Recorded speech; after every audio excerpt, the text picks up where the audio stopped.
Hello and welcome to another episode of the We Have a Meeting podcast. So today we are incredibly lucky. We are joined by an incredible talent from the world of literary. They've been named New York's bestseller, over 40 million copies sold. They are hands down one of the world's best authors. And I know this is fact because they are indeed my favorite author. So much so that I got their book covers tattooed on me when traveling around Bangkok. I'm incredibly honored to be joined today by the wonderful Mr. Mitch Albom. Mitch, how are you? I'm great. Is that true? That's true. I was a little bit drunk, but I was thinking about it for a while. I'm actually happy to hear that you were drunk. Doing that sober is disturbing. Maybe silly. But they're quite cool, aren't they? The Ferris wheel, the hot air balloon. People say, why? And I say, I grew up by the seaside. We don't need to get into the deep and personal. But no, they're brilliant books, Mitch. Thank you. I'm happy to be here with you. Good stuff. Thank you. So I'll hit you with a big question to start, if that's okay. Sure. Who are you and what problem do you solve? Well, I'm a storyteller in terms of what I do. I'm a family person in terms of what matters to me. And the problems that I set out to solve, I'm not sure that I achieve it, is to try to bring a little hope to the people that I write for and to the children that I work with, which is kind of the other half of my life. Good. And hope's a word that I'm sure will come up a couple of times in this conversation. So I've just finished reading your latest book, The Little Liar. Incredible as always. Your books typically come out around November time, and I look forward to them like a kid at Christmas. So you spoke about always, at the end of the book, you spoke about wanting to write a book about the Holocaust, but telling a story that hasn't been told before. So what inspired you to write The Little Liar? Well, thank you for reading it, first of all. And, you're right. I mean, there have been a lot of great books written about the Holocaust, and I didn't want to just duplicate those. I didn't want a book that began, when the Jews are rounded up in some European city and ends with the liberation of a concentration camp, and in the middle is just dark and dour. I wanted to write a book about the truth. I thought that, we've all heard about the things during the Holocaust that we paid a price for, but people don't often talk about the truth being one of the victims of that period of time. And the truth is that the Nazis did not achieve what they did because they had bigger guns. They did it because they had bigger lies. They were able to lie to their own people about, what was going to bring them happiness and prosperity. They were able to lie about whose fault it was.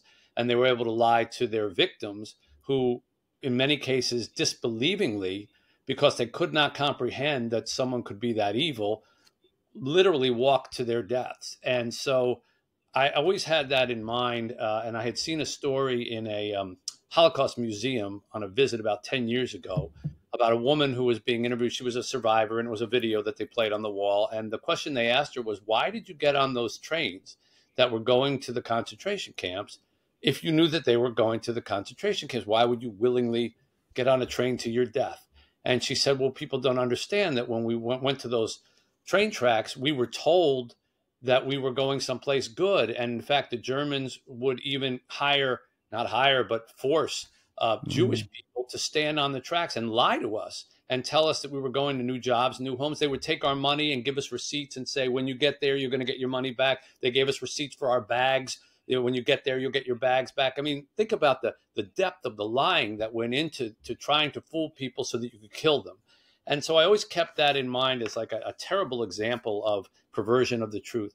And I was able to create a story that's a derivative of that. It's about a little boy who gets tricked into doing that lie.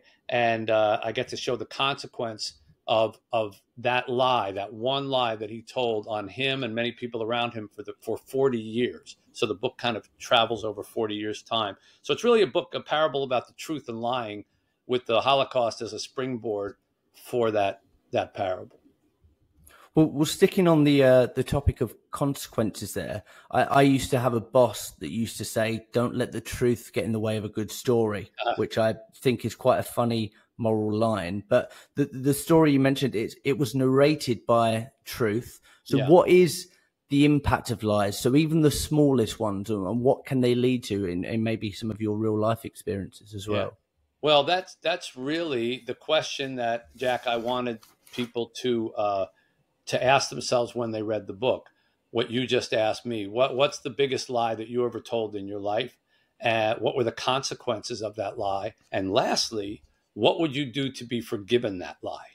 You know, if you could get it back or undo the damage that was done. And I have witnessed lies ruin relationships. I've witnessed lies break up marriages. I've witnessed lies break up businesses, soil reputations, ruin people for no good reason when a lie got on the wind, which is very easy to have happen now. You know, that old expression, a lie travels around the world before the truth gets to put its pants on in the morning. You know, that was said before social media. Imagine now when you can just pick a truth, pick a lie, put it up there, and if you have enough followers, the whole world knows about it before the person who you're lying about has a chance to defend themselves.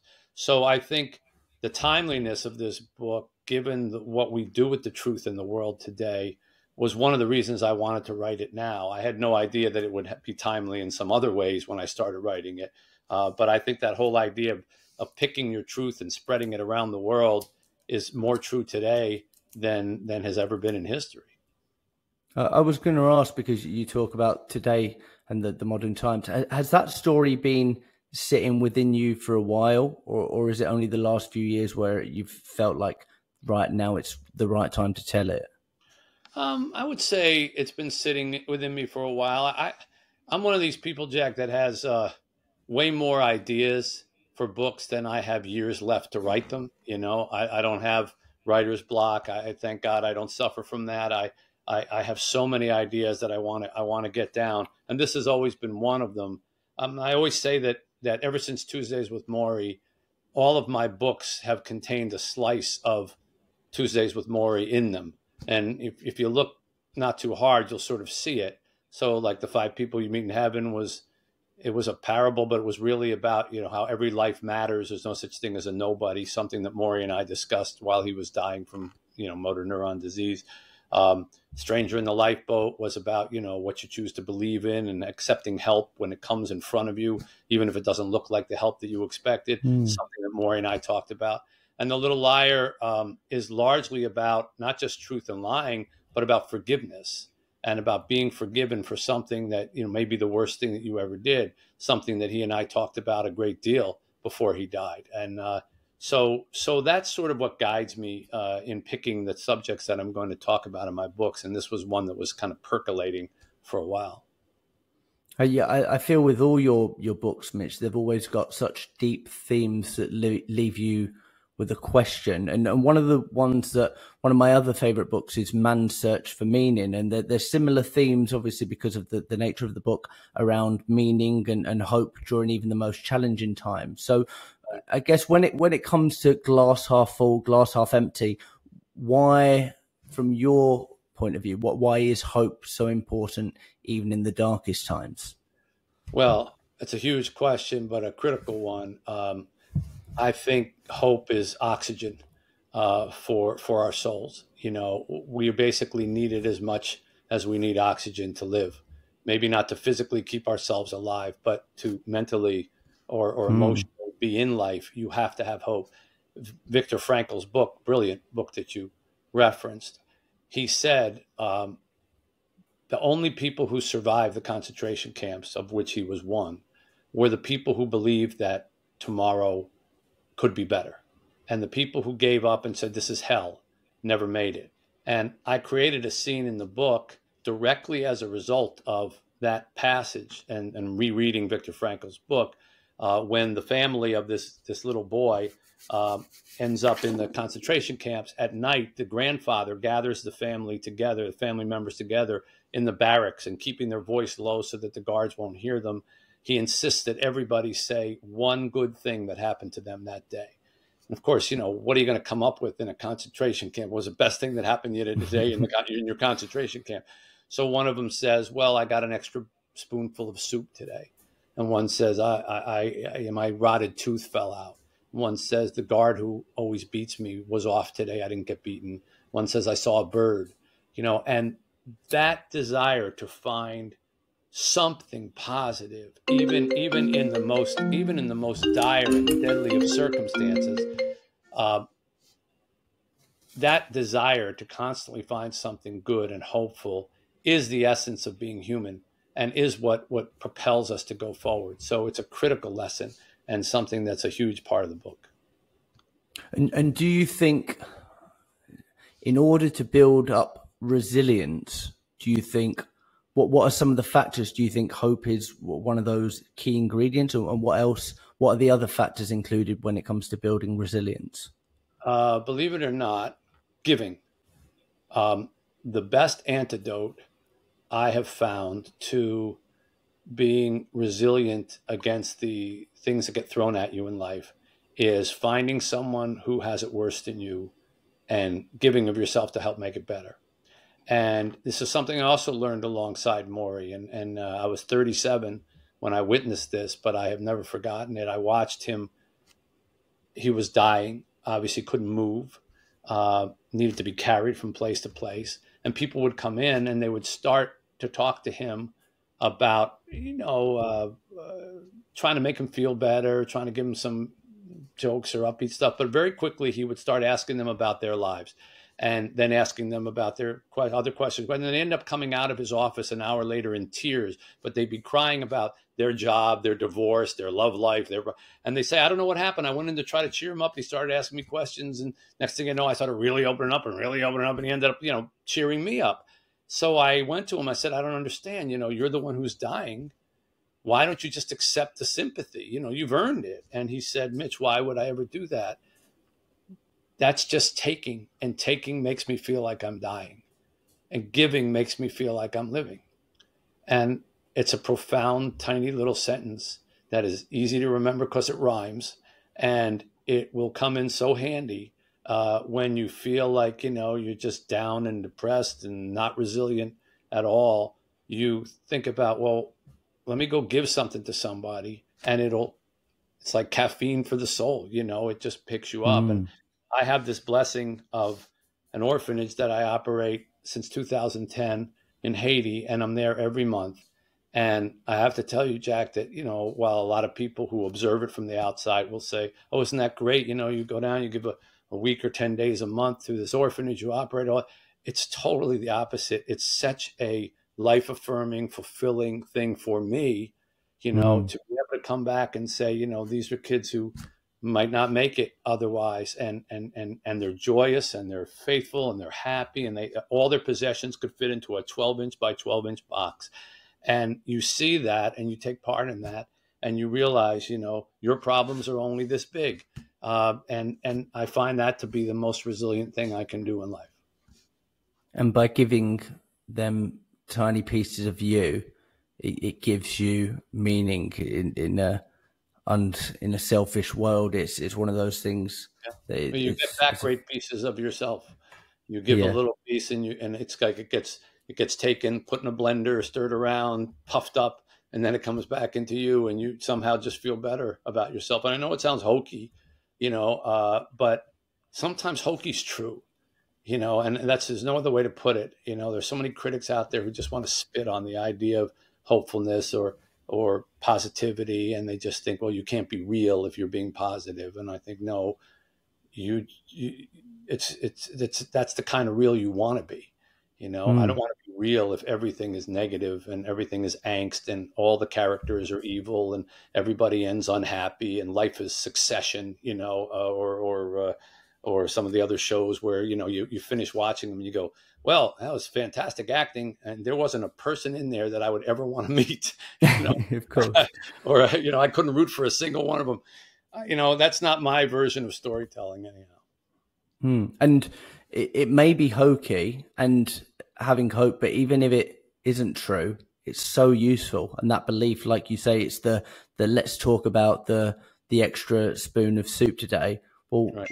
whether it's true or not, it's useful. You got there first. I obviously couldn't have a conversation without talking about Tuesdays with Morrie. It sold 80 million copies, which is phenomenal. It was released in 1997, so I was 5 years old, And it wasn't until 9 years later that it fell into my hands as a gift from my mum. And I started to have this deep curiosity as a teenager about life and death. So you've quoted Morrie once already. I guess one of my favorites is, the truth is, once you learn how to die, you learn how to live. That's right. So I'm big on stoicism and memento mori. So without getting too philosophical, what's your journey been with facing mortality, and why is that so important? Well, I believe that Morrie was correct when he said that, and he gave an example. I think it comes from Buddhism, where you keep a little bird on your shoulder every day, and you say, "Is today the day I'm going to die?" Every day you get up, and of course, every day of your life but one, the answer is going to be no. But one day the answer is going to be yes, and when that answer is yes, are you prepared for that answer to be yes? If you lead every day ready to be prepared, trying to do everything and enjoy everything, whatever. So when the answer is yes as well, all right, I've had a good life, then chances are you've led a fulfilling life. And that's what he meant by, when you learn how to die, you learn how to live. When you learn how to really accept that that's what's out there. Because honestly, Jack, I think I'm sorry about these interruptions here. I think You're the busiest man. What most people end up telling themselves about life and death is that, yes, I know I'm going to die eventually, unless they invent a pill just before I'm supposed to die, and I'll be able to take that and I'll get another 50 years or something. There's that part of us that kind of thinks that that's going to happen. We don't really believe that we're going to die. And because Morrie had no choice, the evidence was too strong. He was looking at, his age, his disease, and people just don't survive it. He had to turn and face it. And by turning and facing it, there was a calmness and an acceptance of like, okay, I'm not running away. I'm not avoiding anymore. I really realize this is here. Now let me turn with the time I have left and make the most of it and give out. And he chose to spend his time giving. His idea of how to spend his final days wasn't, put me on a plane and take me to Tahiti, take me to the highest mountain, take me to the places I haven't seen, or do the adventures I haven't done. His idea was to spend as much time as he could with the people that he cared about in his life in meaningful ways. And I think there was a big lesson in that. And before that period of your life, was there, what were your thoughts and feelings around your own mortality? I gave not a whit's thought to it. I mean, I was quite a different person back then. I worked 80, 90 hours a week. I had 6 different jobs. Ambition was my goal and my sole kind of occupation, and anything else waited. So certainly when you're being ambitious and climbing and trying to get ahead and all the rest of it, you're not thinking about dying. You're just thinking about living forever. So it was quite a sea change for me. And it wasn't just sitting with Morrie. That was the beginning of it. And that was really the base of it, if you will. But then I wrote the book to pay Morrie's medical bills. And that was the only reason I wrote the book. I didn't know anything about writing a book like that. I was a sports writer. And I wrote the book to pay his bills. Nobody wanted it. We had to beg a publisher basically to take it. And when it came out, I thought, well, all right, I've done the nice thing. I gave him the money. I gave his family the money to pay their bills. And now I'll go back to being a sports writer. And that's when the second part of Tuesdays with Morrie took over, which was people started reading it like yourself. And suddenly every conversation that I had with strangers and with people I knew was about those themes, about life and death, and about forgiveness, and about relationships, and all that. And instead of talking about sports, my days were filled with talking about those kinds of things, until it starts to seep into you and you start to become a person who is interested in those things and gravitates to those things. And it's the reason why I never wrote another sports book after that. I mean, all the 9 books that I've written since Tuesdays with Morrie have all been like The Little Liar and other ones with exploring some of those ideas that Morrie and I explored, as he was dying. And Mitch, they're brilliant because they have that spiritual element that leave you with a question and a thought and a feeling. So I guess it's been an absolute honor to have you, Mitch. I appreciate that you're a busy man. Thank you for taking the time out of your diary. I owe a big thank you. Obviously, I got your book covers tattooed while drunk, but those books, I think your books and It's a Wonderful Life have been a huge influence on my belief system and my morals and things like that. So I guess what stories have you got left to tell? What messages have you got left to spread, Mitch? Well, there's lots of them. There's many things I'd like to explore. You know, I can't really sit down, Jack, and write a book just because I think I have a good idea for a character or a plot. I have a lot of author friends, the room that's good enough. They get started and they say, I just let the characters take me where I'm going to go. And I admire that. I can't do it. For me, I have to have a lesson that I am either interested in learning or I've learned the hard way and want to pass on. And then I create a story around it. So, you know, in The Little Liar, with a little 11-year-old boy who's never told a lie in his life, and then the Nazis invade and they steal him from his family and they trick him into standing on those train tracks and telling people that it's safe to go and that they're going to new jobs and new homes. And he thinks he's doing the right thing, and thinks he's telling the truth until the day he sees his family being shoved into a boxcar along with the little girl that he loves, and finds out that the trains are going to the concentration camps. And then and he's not allowed to go. And what happens to him as a result of that one lie, and the 40 years that pass, and how he seeks forgiveness, and how the people who he harmed, you know, try to find him to tell him it wasn't his fault. And I think that comes from things that I've seen in my life and mistakes that I've made in my life, you know, and the kids that I see in Haiti. And so you know, that was one idea that blossomed into The Little Liar story. The next book I'm working on, for example, is about a person who gets to do everything twice in their life. You know, they get whatever they do, they get this magical opportunity to go back and fix it and do it again, except they have to live with the consequences of the second time. They can't say, I prefer the first time, I want to go back to that. And that deals with a theme that I've thought about many times in my life about, you know, would it be better if I had done, you know, the forks in the road that we would have taken? And you know, you mentioned It's a Wonderful Life. I mean, that's a big kind of theme of that story, which I love, you know, about, well, here's what the world would have looked like if you weren't in it, or here's what, if you had taken, you know, the sliding doors theory, if you had just made it inside the train instead of missed that train, what would have all happened? So, you know, I've always wanted to explore that idea, and I have a kind of unusual premise for it. And then there'll be another one after that, another one after that, as long as my brain keeps wondering about things, and God gives me the health to be able to write. I'll be providing more tattoos for you, which is, I have to say, I've done a lot of interviews in my life. That is the first time I've ever heard someone say to me, I have your book covers tattooed somewhere. I'm not seeing them. I don't want to know where they are. I'm not going to get my legs out now. I'll send you a photo afterwards. Picture. Well, I'm very flattered by that. And I'll tell the art designer of the covers, who's always the same person, that somewhere his work is on flesh as well as canvas. Permanently inked. Mitch, thank you so much. If anybody has been listening to this and they're curious to find out more about Mitch, please go to all good bookstores, go to online retailers, buy a copy of The Little Liar. It's an amazing book. Is there anything else that you'd like to plug before I let you go, Mitch? Oh, not so much plug, but if people are interested in our work in Haiti, and the children that were there, I'm there every month. And as I say, and we have some amazing groups of kids, that 60, 65 kids at any given time, who are thriving there with love and food and little else in a very, very dangerous and extraordinarily poor country.